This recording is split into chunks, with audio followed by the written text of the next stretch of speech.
국내 코로나19 신규 확진자 수가 사흘째 300명대를 유지했습니다. 정부가 코로나19 장기화로 피해 규모가 커지고 있는 소상공인들의 상황을 고려해 비수도권 음식점 등 매장 영업을 1시간 연장하기로 했는데요. 김경우 인제대 서울백병원 교수와 함께 관련 내용 자세하게 알아봤습니다. 안녕하십니까? 네, 안녕하세요. 네. 자, 신규 확진자 372명 증가를 했습니다. 그러니까 추가 감염자가 나오고 있고 또 크고 작은 일상 감염도 새로 확인되고 있는데 지금 300명대를 계속 지금 유지를 하고 있는 그런 상황으로 보입니다. 지금 상황 어떻게 좀 진단을 해볼 수 있겠습니까? 네, 맞습니다. 300명 중반대에서 특히 이제 감염 재생산 지수가 1.0으로 측정됐기 때문에 아마 계속 300명 중반대가 다음 주에도 예상이 되는데 이제 지적하신 것처럼 설 연휴가 되면은 아무래도 감염 재생산치가 더 올라갈 가능성이 있겠고 네. 이렇게 1 이상으로 올라가게 되면 설 연휴를 지나서 아마 400명대까지 증가할 수가 있겠는데요.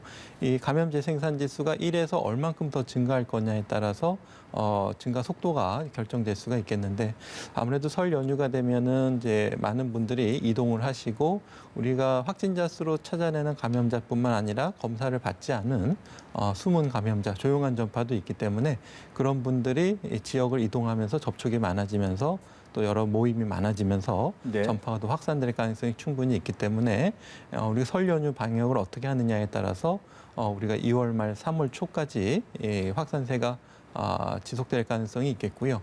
우리가 그때는 이제 예방접종도 시작하고 또 신학기 개학도 있기 때문에 어느 때보다 좀 더 방역 확진자 수를 좀 줄이는 데 집중해야 되는데 만약에 확진자 수가 늘어나게 되면 예방접종 사업이나 개학에 큰 부담을 줄 수 있는 그런 기로에 있다고 할 수 있을 것 같습니다. 네. 자, 그런데 이 국민들의 지금 피로도가 상당히 높은 상황이고요. 또 사회적으로 전반적인 경각심이 조금 이제 떨어진 것 아니냐 이런 걱정들도 하시고 있습니다. 그렇다면 이 같은 감소세가 계속 유지가 될 수 있을지 이 부분은 어떻게 좀 짚어볼 수 있겠습니까? 네, 그렇습니다. 이미 그런 징조가 좀 나타나는 것 같습니다. 네. 감염 재생산 지수가 0.79까지 감소했다가 최근 들어서 1.0까지 증가하는 추세, 그 이동량이 늘어나 있고 또 무엇보다도 최근에 시행한 국민 설문조사에서 이제 많은 분들이 방역 조치가 필요하고 확산세를 낮추는데 효과가 있었다는 것을 인정하시면서도 피로감을 많이 느낀다 이렇게 응답을 하셨는데요. 이제 우리가 피로감이라는 것에 대한 어떤 정확한 정의나 어떤 그런 측정하는 어떤 정도, 지표 이런 건 없지만은 뭔가 국민분들이 느끼시는 막연한 좀 어려움이나 부정적인 감정 이런 거를 좀 통틀어서 일컫는다고 할 수 있을 것 같고요. 네. 만약에 우리가 방역 수칙을 전 국민이 따르시기에 좀 어려운 장애가 되는 그런 느낌에 대해서 우리가 조금 더 이제 심리적이나 이제 행동과학적으로 접근이 필요하다면은 이런 부분에 대해서 좀 추가적인 연구와 대책이 좀 필요할 것 같은데요.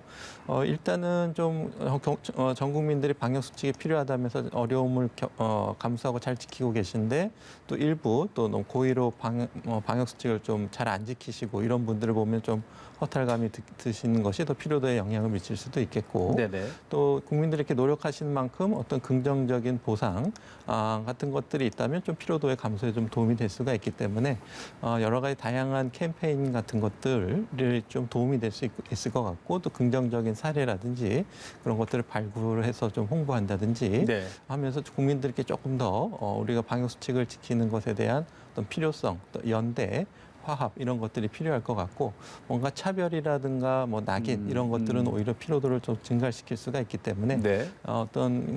정부에서도 이 방역 수칙 거리두기를 조금 더 효과 있게 지속적으로 하기 위해서는 또 국민들의 심리라든가 행동과학에 대한 연구 대책 이런 네. 것들이 좀 보완돼야 될 것 같습니다. 네, 참 여러 면에서 힘들겠지만 계속 긴장의 끈을 좀 놓지 말아야 될 것 같습니다. 자, 또 이 당국이 원스트라이크 아웃제를 내놨습니다. 이제 방역 수칙을 위반한 업소에 대해서는 과태료 처분과 함께 이제 한 번만 이제 어겨도 2주간 집합 금지 조치를 내리겠다 이런 방식인데 현장 단속 과정에서 어떤 또 문제는 없을지도 좀 생각이 되거든요. 네, 그렇습니다. 그동안 집단 감염 사례를 보게 되면 좀 너무 좀 고의로 방역 수칙을 위반하신 사례들이 있기 때문에 물론 조금 일부 방역 수칙을 위반하신 분들 중에는 조금 순진하다 그럴까요? 잘 몰라서 또 아니면 굉장히 경미한 사례로 방역 수칙을 위반하시는 분들도 있기 때문에 네네. 이런 분들에 대해서는 좀 현장에서 충분한 계도 다음부터는 좀 잘하세요라든가 어떤 과태료 또 이제 뭐 150만 원, 10만 원 이런 정도로 좀 경미한 수준이었는데 이제 최근에 어떤 일련의 이런 집단 감염 사례를 보면 일부 방역 수칙을 위반하시는 분들께는 조금 더 강력한 행정 조치가 필요하겠다라는 것에 대한 공감이 있으실 것 같고요. 네네. 그래서 이제 원스트라이크 아웃제가 이제 조금 너무 좀 심하게 방역 수칙을 위반하신 분들에게는 적용이 필요할 것 같은 것들이 어떤 국민분들이 조금 방역 수칙을 다 같이 좀 힘들게 지키시는 차원에서는 조금 좀 필요할 것 같아서 이제 모든 분들이 조금 좀 잘 지키시는 것이 필요할 것 같고 이제 일부 너무 강한 조치가 아까 말씀드린 것처럼 조금 너무 경미하거나 조금 실수로 위반하신 네네. 분들께는 좀 유연하게 적용될 필요는 있을 것 같다는 생각이 듭니다. 네, 개별적인 상황을 좀 그래도 고려는 해야 되지 네, 않냐 그럴 이제 것 그런 같습니다. 말씀이신 것 같고요. 제주에서 지금 도내 첫 사망자가 나왔더라고요. 근데 이 60대 남성 분이신데 지난해 12월에 확진 판정을 받고 치료를 쭉 받아왔고 기저질환 없이 일상생활을 해왔는데 사망을 했습니다. 후유증으로 봐야 되는 겁니까? 어떻게 봐야 되는 겁니까? 네, 그렇습니다. 그래서 이분 같은 경우에는 50일 동안 투병하시다가 이제 사망하신 것으로 알려져 네. 있는데요. 아마도 이제 코로나의 이제 가장 중요한 합병증인 폐렴으로 처음에 치료를 시작하셨는데 아무래도 이제 폐렴이 좀 심하게 진행되고 바이러스는 어느 정도 지나갔지만 폐섬유화가 이제 많이 남으면서 예. 폐기능, 폐부전이 와서 아마 이제 사망하신 것으로 알려지는 것 같고요. 네. 제주도의 어떤 코로나 관련 통계를 보게 되면 제주도민 분들이 한 70만 명이시고 그동안에 제주도 지역에서의 발생은 한 500여 명 정도 누적 확진자로 알려져 있고 그 중에 이제 처음 이제 사망하신 사례로 알려져 있는데요. 그동안 이제 제주도는 좀 방역에 굉장히 열심히 하시고 또 굉장히 민감하게 잘 대응해 오셨는데 네네. 아무래도 이제 감염이 늘어나고 누적 확진자 수가 많아지다 보면은 아무래도 이렇게 사망도 늘어날 수가 있는데 아마 이제 확진자 수가 늘어나게 되면 제주도는 이제 제주도 내에 있는 병상과 의료 자원으로 대응을 해야 되기 때문에 네. 이제 만약에 그것을 벗어나는 확진자가 생기지 않도록 특히 이제 도외에서 유입하시는 분들에 대한 방역에 대해서 굉장히 좀 민감하고 좀 철저한 방역을 대책을 세우고 있는 것으로 보입니다. 네, 코로나19로 인한 그 합병증에 우리가 좀 특히 유의해야 될 것들은 어떤 것들이 일단은 있을까요? 초기에 치료가 좀 빨리 인지해서 합병증으로 네. 진행되기 전에 적절한 치료가 필요한데요. 아무래도 이제 연령이 좀 가장 큰 요인이 될 것 같고요. 예. 또 이제 가벼운 폐렴이라고 하더라도 이제 산소만 조금 좀 충분히 들이면서 바이러스가 지나갈 때까지 항체가 생기고 극복할 수 있는 간단한 치료 같은 경우에도 우리가 충분히 좀 초기에 잘 치료를 하면 좋은데 갑자기 확진자가 폭증할 때 그 산소 치료도 어려운 병상이 부족한 경우 이럴 때는 조금 더 후유증이나 위중증으로 진행될 가능성이 많이 있겠고요. 일단은 바이러스가 주로 침입하는 장기가 주로 폐렴으로 알려져 있지만 그 외에도 전신적으로 다 침범을 해서 혈관이라든지 심장이라든지 또 신경계를 침범한다든지 또 피부를 침범한다든지 간이라든지 콩팥이라든지 거의 모든 장기, 그러니까 우리가 ACE2라고 하는 수용체가 있는 모든 장기에는 침입해서 또 이제 코로나19가 조금 더 유별난 특징을 보이는 것이 이제 후각과 미각, 마비 이런 네. 것들을 같이 일으키는데 아무래도 좀 처음에 경증으로 가볍게 지나가신 분도 있지만 보다 위중증으로 진행되시고 병원에 입원하셨거나 이런 분들에서 이제 비례해서 후유증이 더 많이 남는 것으로 알려져 있고 후유증의 기간 얼만큼 장기간 지속되느냐 장기적인 후유증에서도 많이 연구가 되고 있는데 아무래도 이제 피로감이라든지 우리가 우울감 어떤 또 호흡곤란, 피로감, 근력 저하 이런 것들이 지금 알려져 있는데 코로나19 후유증에 대해서는 보다 좀 추가적인 장기적인 연구가 앞으로 좀 더 지속돼야 될 것 같습니다. 네. 자, 그리고 이 임시선별검사소에서 검사를 받는 분들도 계속 되고 있는데 그렇다 보니까 또 임시선별검사소에서 신규 확진자 발생 숫자도 지금 계속되고 있습니다. 지난 67명이 또 이제 발생을 했던데 지역 발생 확진자 20% 정도에 달한다고 해요. 그런 만큼 아직도 이 숨은 감염자들이 많다 이렇게 봐야 되는 겁니까? 네, 그렇습니다. 우리가 또 다른 통계로 보게 되면은 항체 검사에서 네. 보니까 그 국민건강영양조사 자료라든지 군 입영장병으로 대상으로 한 항체 검사 결과를 보니까 보통 이제 확진되신 분보다 더 많은 감염자가 이미 있었다. 그러니까 감염자의 한 40 내지 60%만 검사에서 확진이 되는 통계적으로 좀 보입니다. 물론 이제 12월 중순 이전의 통계이고 또 검사 대상자 수가 많지는 않지만, 그러니까 이제 거꾸로 말하게 되면은 우리가 또 감염력을 한번 코로나19 바이러스 가지신 분들이 이제 중간적으로 한 7일 정도 감염력을 가진다고 보면은 우리가 지금 300명, 400명대 확진자가 나오게 되면은 우리가 숨은 감염자가 추가적으로 한 3, 4천 명은 더 있을 가능성이 있겠다. 그래서 우리가 총 특히 이제 설 연휴 같은 경우에 대이동이 일어나게 되면 최소 뭐 한 6, 7천 명 정도의 감염되신 분들이 발견이 안 되고 여러 가지 접촉을 일으킬 가능성도 있기 때문에 우리가 지역 사회에서 특히 이제 방역 수칙을 좀 소홀하게 되면 언제든지 내가 걸릴 수도 있고 또 무증상 시기에 내가 또 다른 사람에게 감염시킬 수 있는 위험성이 굉장히 상존하고 있고 위험성이 높다 이렇게 봐야 될 것 같습니다. 네네. 자, 그리고 이 변이 바이러스 말입니다. 국내에서 10여 건이 또 추가로 확인되면서 현재까지 확인된 변이 바이러스 사례가 모두 50여 건으로 지금 늘었습니다. 자, 그렇다면은 이 접촉자 가운데서는 아직까지는 지금 변이 바이러스 감염자는 없는 것으로 지금까지 집계가 되고 있는 거죠. 이 변이 바이러스 부분도 좀 짚어주시죠. 네, 그렇습니다. 주로 변이 바이러스는 해외에서 유입되고 있고 이제 알려진 것이 영국, 브라질, 남아공 이렇게 3개국에서 발견되고 있지만 네. 최근에는 그 주변 국가, 다른 국가에서도 이미 변이 바이러스가 유행하는 가능성이 있기 때문에 이 3개국이 아닌 국가에서 오시는 분들 중에서도 변이 바이러스가 계속 발견되고 있거든요. 예, 그렇습니다. 그래서 일단 변이 바이러스 같은 경우엔 전파 속도도 빠르고 감염력이 높기 때문에 아마 기존의 방역 수칙을 잘 지키신다고 해도 상대적으로 이제 조금 더 전파될 가능성이 높다고 봐야 될 것 같고요.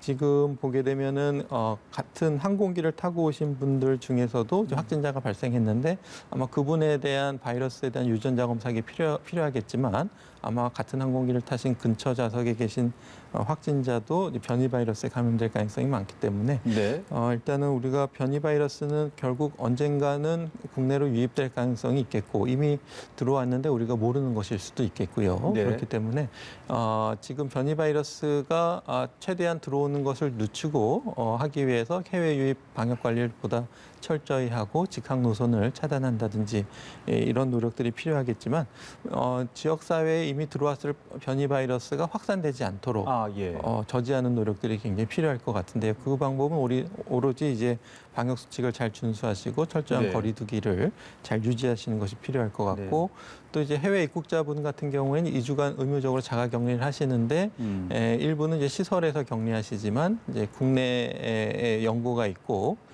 내국인 같은 경우에 또 집에서 자가격리를 하고 계신데 네네. 일상적인 자가격리 수칙보다 조금 더 강화된 수칙이 조금 필요할 것 같습니다. 워낙 변이 바이러스의 전파력도 높고 예. 또 자가격리 중에 조금 방역 수칙을 소홀히 하실 수 있는 부분도 있기 때문에 그래서 일단은 현재까지 아직까지 지역 사회에서 발견된 변이 바이러스는 없지만 우리가 언제든지 유입될 수 있고 또 우리가 예. 모르는 감염이 있기 때문에 언제든지 방역 수칙 거리두기 준수를 방심해서는 안 되는 시점이라고 할 수 있겠습니다. 네, 알겠습니다. 자, 이 치료제와 백신 이야기도 좀 해봤으면 싶은데요. 셀트리온이 만든 항체 치료제 레키로나주가 이제 국내 처음 코로나 치료제로 허가가 됐습니다. 그런데 이제 조건부로 허가를 받았다고 하던데 설명을 좀 해주시죠. 네, 일단은 지금 이상 자료로도 어느 정도 안정성과 효과성이 검증이 됐는데 보다 좀 철저히 하기 위해서 보다 많은 인원을 대상으로 우리가 조금 보다 드문 부작용 사례는 없는지 3상 자료를 통해서 안전성, 이상 반응을 조금 더 자료가 필요하다라는 의견이 되겠고 효과성 같은 경우에도 우리가 경증의 환자분들이 증상이 없어지는 시기를 단축했다. 이건 통계적인 유의성이 있었는데 이제 경증에서 이제 중증으로 진행되시는 분들을 얼만큼 줄이느냐 이것도 이제 줄이는 경향이 있는데 통계적 유의성이 약간 떨어져서 이것은 뭐 효과가 없다기보다는 이제 이상 임상 시험 참여자가 충분하지 않았기 때문에 통계적 유의성이 없는 결과일 수도 있기 때문에 네. 일단 효과가 있을 것 같지만 보다 확실하게 하기 위해서 3상 임상자 보다 많은 참여자를 대상으로 통계적인 분석이 다시 필요하다. 그런 관점이 될 것 같고요. 워낙 이제 코로나19 유행 시기에 마땅한 치료제가 없는 상황에서 임상적 효과가 있을 것으로 기대되기 때문에 일단 조건부로 허가를 해주고 보다 추가적인 임상 자료를 더 확인하는 과정이다. 이렇게 보시면 좋을 것 같습니다. 네. 자, 그러니까 이제 공급 가격과 투여 기간 등이 정해지면서 본격적인 공급이 가능해진다. 이제 이런 전망들이 나오고 있는데 항체 치료제를 접종할 때 좀 유의해야 될 점이 있다면 어떤 것들이 있는 겁니까? 네, 그렇습니다. 이미 장기가 망가져서 폐섬유화라든가 여러 장기 손상이 있는 중증 상태, 위중증 상태에서는 항체 치료제 효과가 없기 때문에 이렇게 진행되기 이전에 초기에 바로 투여하는 것이 필요하기 때문에 검사를 조금 더 빨리 해서 감염을 빨리 인지하고 경증에서 중증으로 진행되시기 전에 빨리 초기에 투여를 해야 되는데요. 누가 이제 위중증으로 갈 건지 아니면 누가 경증에서 그냥 완치가 될지 이것을 구별하기는 초기엔 사실 어려운데 아무래도 위중증으로 갈 위험성이 많으신 분들 특히 고령층이라든지 기저질환이 있는 분들이 경증 단계에서 위중증 가능성이 많기 때문에 그런 분들에게서 이제 경증 단계에서 투여하는 것이 이제 필요할 것 같고요.